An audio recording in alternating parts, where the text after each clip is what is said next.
My name is Chris, and today we're taking a look at the iFi PowerStation. Welcome to the Vinyl Attack.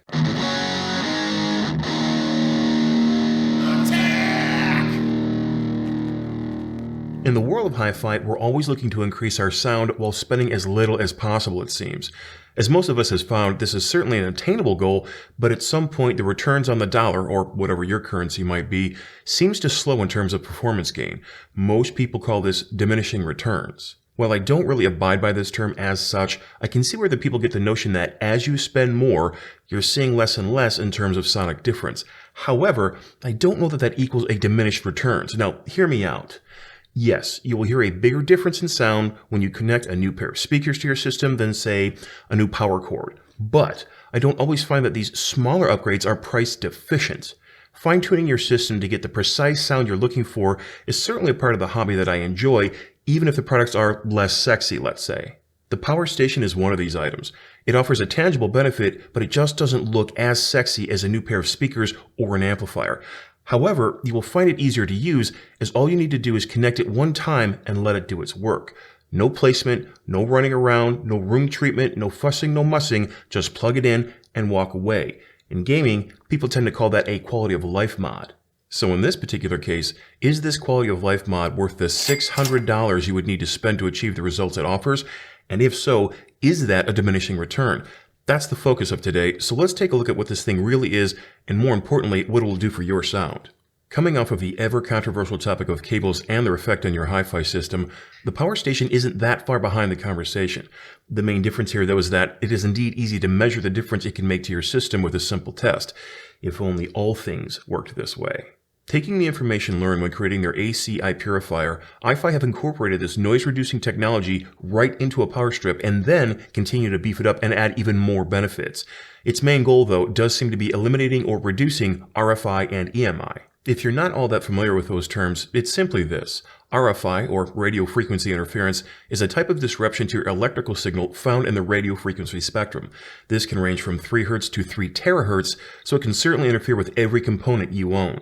Causes of this come from electrical storms, solar radiation, and even cosmic noise from beyond our atmosphere, but the main source that affects our hobby is generally from devices like radios, TVs, computers, and power lines themselves. EMI, or electromagnetic interference, has many of the same irritating and unwanted noises found in RFI, and their terms are frequently used interchangeably. EMI is generally caused by electromagnetic waves that are generated by anything that carries a rapidly changing electrical currents, like, I don't know, everything you have plugged in at your house. The iPurifier, which is built right into the PowerStation, uses active noise cancellation to reduce this unwanted noise in your electrical outlets by actually adding a second sound wave specifically designed to cancel the first, kinda like fighting fire with fire. This active cancellation is far superior to passive cancellations like insulating filters that mainly take the middle and high frequencies into account. When you consider that in the RFI range, 20 Hz to 20 kHz, or the human hearing range, is actually considered to be low, you can see how having active noise cancellation would be a much bigger benefit. It tackles the frequencies we're using every time we listen to our music. Of course, just to be thorough, the PowerStation also has passive filters, so they've covered all of the bases. Going beyond these cancellations, the PowerStation employs other significant benefits to help clear up your sound. Each outlet in the strip is independently isolated in its own chamber to prevent cross-contamination of noise. So, you don't have to worry about your separate components introducing extra noise to your other components. This is aided by using vibration-dampening EVA, or ethyl vinyl acetate, kind of a fancy insulating rubber, and also employing the use of copper that is 99.99949% pure continuous cast copper. This copper is known for superior conductivity, and it's no wonder with how pure it is. Adding in that it has built-in ground polarity detection, which makes sure that all the current is flowing in the proper direction, and an added 4mm banana socket that can be used to create a ground when one isn't present, and being smart enough to detect and eliminate ground loop should one occur, the PowerStation is there to keep you grounded. Come on, I had to throw in one dad joke here. Fine, that wasn't helpful, but what is helpful are the LED indicators on the side of the unit that clearly show you if you have any issues. Reading polarity first and earth second, or ground for you Americans, a green shows all is normal. A red shows polarity error and means your polarity is reversed.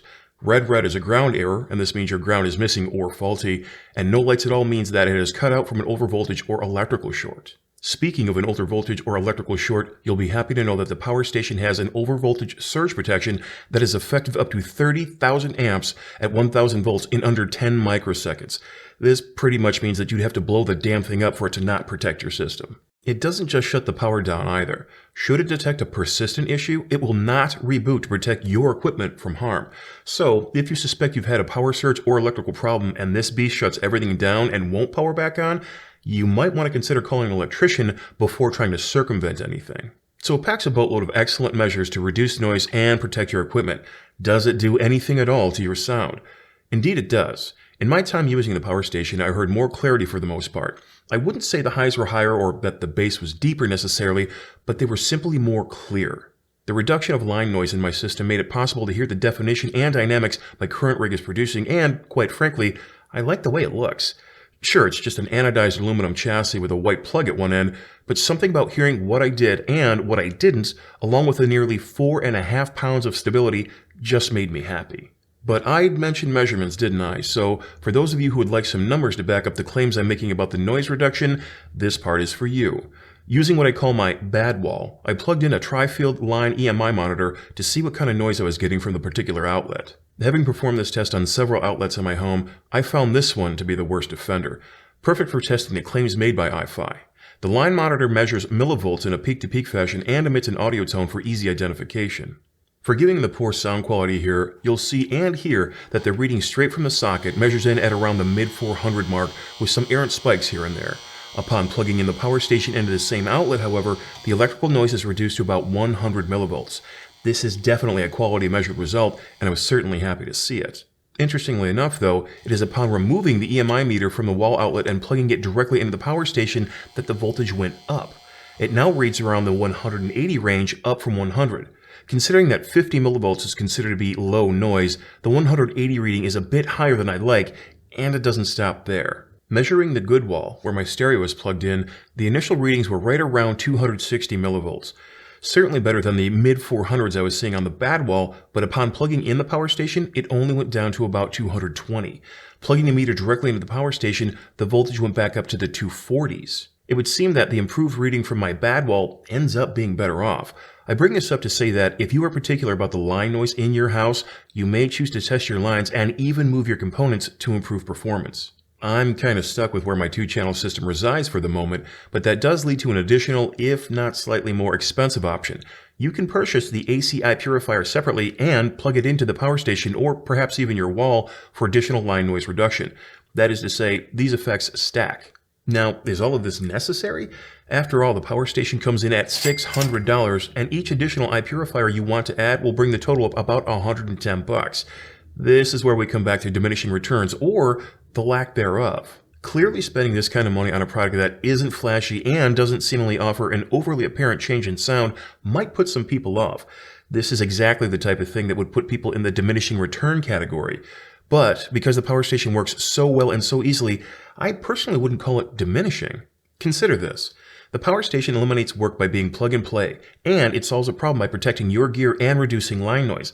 I'd say that's actually an increasing return. Not necessarily all in sonic performance, but certainly on your time and effort. Is that worth the extra money? As with most things, that depends entirely upon you, your wants, your needs, your budget, your preferences. For me, it's another sonic upgrade that continues to improve the overall sound of my system. As you start to remove these things, it quickly becomes apparent how valuable they are. But it's definitely not cheap, and I'd probably put it more toward the bottom of the upgrade list, right around higher-end cables. But it does make a noticeable difference, and a difference that I personally wouldn't want to be without. From here, I'd very much like to test what happens when adding an iPurifier to the mix, and I hope I'm able to make that happen before I have to send the PowerStation back. That is, unless I decide to scrape together the money and simply keep this unit. Either way, I'd be interested in hearing your thoughts about it, and I look forward to next time.